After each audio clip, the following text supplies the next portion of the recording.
வக்கீல் வாய்ஸ் நேயர்களுக்கு வணக்கம். இன்னைக்கு ரொம்ப ஒரு சீரியஸான விஷயத்தை பற்றி நம்ம பேச போகிறோம். என்ன அது சீரியஸான விஷயம்னு பார்த்தா, திருப்பூர் பக்கத்தில் ஒரு பாலிடெக்னிக் படிக்கின்ற ஒரு சிறுமி பாலியல் வன்முறைக்கு ஆளாக்கப்பட்டு அவர் என்ன பண்ணிட்டாங்கன்னா, இரவு முழுவதும் ஒரு கும்பல் அந்த பெண்ணை பாலியல் வன்கொடுமை செய்து காலையில் ஒரு 3 மணிக்கு எடுத்துகிட்டு போய் ஒரு இடத்துல அந்த குழந்தையை இறக்கி விட்டுறாங்க. அந்த வழக்கு அந்த பக்கம் பெரிய ஒரு பிரச்சனையாகி போச்சு கடந்த வாரத்தில்.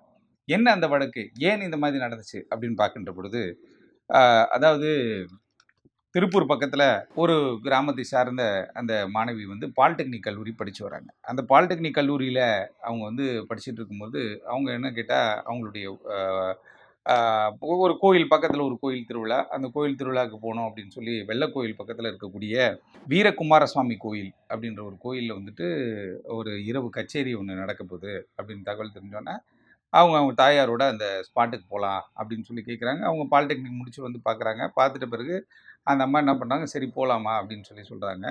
அந்த வெள்ளக்கோயில் பக்கத்தில் இருக்க வீரகுமாரசுவாமி கோயிலுக்கு 9ஆம் தேதி இரவு 9ஆம் தேதி இரவு அந்த கோயிலுடைய நிகழ்ச்சியில் கலந்து அந்த கோயிலுடைய அந்த கச்சேரியில் கலந்துக்கிறதுக்காக போகிறாங்க. கோயிலுக்கு போனோன்னா கச்சேரி அங்கே பார்த்தீங்கன்னா, விஜய் டிவி புகழ் ராஜலட்சுமி செந்திலுடைய கச்சேரி.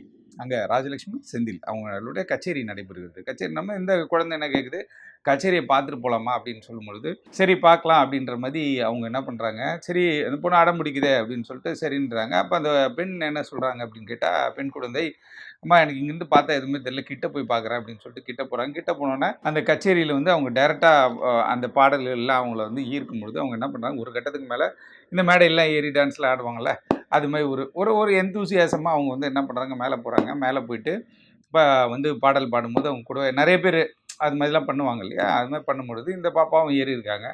ஆனால் நிகழ்ச்சி நடத்துகிறவங்க என்ன பண்ணுறாங்க, இறக்கி விட்டுறாங்க. அம்மா அந்த மாதிரிலாம் ஏறக்கூடாதுமா, இறங்குமான்னு சொல்லி இறக்கி விட்டுறாங்க. இறக்கி விட்ட போது அங்கே லோக்கலில் இருந்த பசங்க என்ன பண்ணுறாங்க, இந்த பொண்ணை ஏமாற்றி இந்த பொண்ணு என்ன பண்ணுறாங்க, ஏதோ ஒரு விஷயத்தை சொல்லி இவங்க என்ன பண்ணுறாங்க, அங்கேருந்து காட்டுப்பகுதி கொண்டு போய் இந்த பெண்ணை பாலியல் ரீதியாக துன்புறுத்தி இருக்கிறாங்க.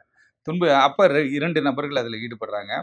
2 நபர்கள் ஈடுபட்ட பிறகு அவங்க என்ன பண்ணுறாங்கன்னு கேட்டிங்கன்னா, அதற்கு பிறகு அங்கேருந்து ஒரு நபர் என்ன பண்ணுறாரு, நான் இந்த பொண்ணை போய் விட்டுட்டு வந்துடுறேன் அப்படின்னு சொல்லி கூட்டு போகிறாரு. கூட்டு போகும்போது அவர் என்ன பண்ணுறாரு, வேற ஒரு டீம் கிட்ட இந்த பொண்ணை ஹேண்ட் ஓவர் அன்னைக்கு நைட்டே நடக்குது. 9ஆம் தேதி இரவே இந்த சம்பவம் நடக்குது. இன்னொரு டீம் கிட்ட விடுறாரு. அந்த டீம் என்ன பண்ணுறாங்கன்னா, அந்த பெண்ணை காரில் கொண்டு போய் காரில் பாலியல் ரீதியான ஒரு துன்புறுத்தல் ஏற்படுத்துகிறாங்க அந்த குழந்தைக்கு.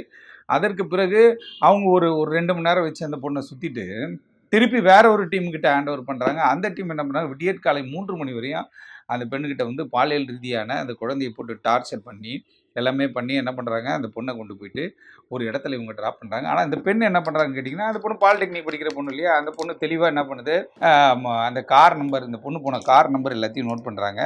அதில் பார்த்தீங்கன்னா ஒரு ஹுண்டாய் வண்டி.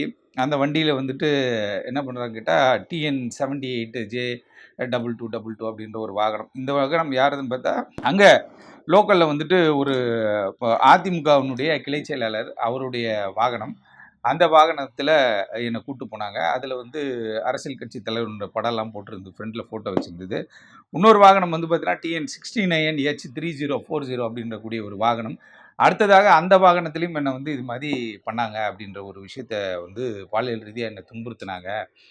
எவ்வளோ நான் கெஞ்சி கூத்தாடினேன் அப்படின்னா கூட என்னை இது மாதிரி விடலை அப்படின்னு சொன்ன பிறகு, இந்த பெண் எப்போ சொல்கிறாங்கன்னு கேட்டிங்கன்னா, வெள்ளக்கோயில் காவல் நிலையத்தில் என் பெண்ணை காணான்னு சொல்லிட்டு அவங்க அம்மா புகார் கொடுக்குறாங்க பார்த்தீங்களா.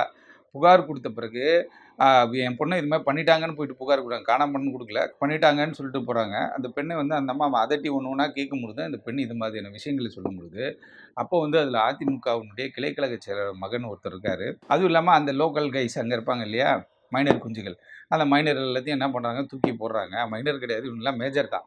இவங்களாம் தூக்கி என்ன பண்ணுறாங்க, உரின்னு உரிக்கிறாங்க. ஒரு 7 பேரை காவல்துறை செக்யூர் பண்ணுறாங்க. இது எஸ்பி லெவலில் இந்த மேட்டர் பெருசாக பேசப்பட்டு இந்த அம்மா ஃபஸ்ட்டு சொல்லும் பொழுது ஒன்றுமே புரியல. அதுக்கு பிறகு தான் தெரியுது, பல பேர் இந்த விஷயத்தில் சம்மந்தப்பட்டிருக்காங்க போல இருக்குது அப்படின்னு சொல்லிட்டு 7 பேரை செக்யூர் பண்ணி அவங்கள போக்சோ வழக்கின் கீழே கைது செய்கிறாங்க. கைது செய்து திருப்பியும் காவல்துறைக்கு ஒரு டவுட் வருது. ஏன்னா இது நிறையா கவுண்ட் அதிகமாக இருக்குமோ அப்படின்னு ஒரு மாதிரி சந்தேகம் ஏற்பட்டு இந்த வழக்கில் தொடர்புடைய மற்ற குற்றவாளி யாராவது இருக்காங்கன்னு சொல்லி விசாரணை பண்ணிட்டு இருக்காங்க. தொடர்ச்சியாக இப்போ தான் நம்ம புதுவையில் பார்த்தோம் ஒரு சிறுமியினுடைய வழக்கு. அடுத்து பார்த்திங்கன்னா இப்படி ஒரு ஒரு சிறுமியை கடத்தி கொண்டு போய் இவங்க காட்டுப்பகுதியிலும் வாகனத்திலும் வைத்து பாலியல் ரீதியாக துன்புறுத்தி இருக்கிறார்கள். அப்படி இருக்கும் பொழுது இதிலிருந்து நமக்கு என்ன தெரியுதுன்னு கேட்டால், பெண் குழந்தைகள் மிகவும் பத்திரமாக பார்த்து கொள்ள வேண்டிய ஒரு சூழல் ஏற்பட்டிருக்கிறது. அதுவும் இல்லாம என்ன கேட்டா, இந்த மாதிரியான போக்சோ கேஸஸ்ல இந்த மாதிரியான டைரக்ட்டா தெரியுது. இதெல்லாம் வெளிப்படையாக இவர்கள் குற்றம் செய்திருக்கிறார்கள். வெளிப்படையாக இவங்க வந்து தவறு பண்ணியிருக்காங்கன்னு செய்யும்போது, காவல்துறை வந்து இந்த போக்சோ வழக்குல மிக விரைவில அதாவது வந்து போக்சோ வழக்குகள் முழுவதுமாகவே வந்து கிளவரா வந்து ஹேண்டில் பண்ணி ஏன்னா இது ரொம்ப போக்சோ வழக்கை பொறுத்தவரையில பார்த்தீங்கன்னா, எடுத்த கவுத்தன்ட்டு மற்ற கிரைம் கேசஸ் மாதிரி நம்ம ஹேண்டில் பண்ண முடியாது. இது ஏன்னு கேட்டால் ஒரு சிறுமி சம்மந்தப்பட்ட ஒரு விஷயமாக இருக்கும். அப்படி இருக்கும் பொழுது அந்த சிறுமியினுடைய பாதுகாப்பு மிக முக்கியம்.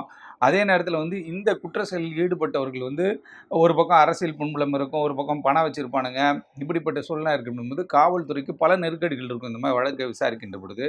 அப்படி இந்த குறிப்பிட்ட வெள்ளக்கோயில் ஏடபிள்யூபிஎஸ்ல பதியப்பட்டிருக்கிற இந்த போக்சோ வழக்கை வந்து சரிவர விசாரித்து இந்த சிறுமி வந்து இப்படி துன்புறுத்தல் செய்து அவங்கள வந்து நல்ல வேளை அந்த பாப்பாவை வந்து இறக்கி விட்டு போயிட்டாங்க. மற்றபடி அடுத்த கட்டத்திற்கு இவங்க போல. அப்படி போயிருந்தனா அந்த குழந்தையினுடைய வாழ்க்கை போயிருக்கும். அந்த குழந்தை வந்து இன்னைக்கு வந்து பெரிய ஒரு பிரச்சனைக்குள்ள போயிருக்கும். ஆனா அந்த சம்பவம் நடைபெறல. தொடர்ச்சியாக இந்த பெண்ணை வந்து அன்றைக்கு இரவு கச்சேரி நடக்கிற டைம்ல இருந்து அடுத்த நாள் காலை அந்த இரவு முழுவதுமே இந்த பெண்ணை வந்து மிகவும் டார்ச்சர் செய்து, பாலியல் ரீதியாக வன்கொடுமை செய்து, அதுக்கு பிறகு இந்த பொண்ணை வந்து ட்ராப் பண்ணிட்டு, அந்த பொண்ணை வந்து தப்பித்து வந்த ஒரு கதையா தான் இதை நம்ம பார்க்கிறோம். ஆகவே இப்படிப்பட்ட குற்ற செயலில் ஈடுபவர்களுக்கு உச்சபட்ச தண்டனையை வாங்கி தருவதற்கான வேலை காவல்துறை செய்ய வேண்டும். இவங்க வந்து நாளைக்கு ஒரு 10 நாள் வந்து 15 நாள் ரிமாண்ட போட்டு, அதுக்கப்புறம் வெளில வந்து ஜாலியா சுத்தக்கூடிய ஒரு சூழல் ஏற்படும். ஆகவே சட்டத்திற்கு உட்பட்டு என்ன செய்ய முடியுமோ, சட்டத்துக்கு உட்பட்டு உச்சபட்சமாக என்ன தண்டனைகள் வாங்கி தர முடியுமோ, அது மாதிரி தண்டனைகளை இந்த போக்சோ குற்றவாளிகளுக்கு வாங்கி தர வேண்டும் என்று இந்த வீடியோ மூலமாக உங்களிடத்தில் கேட்டுக்கொள்கிறேன். நன்றி, வணக்கம்.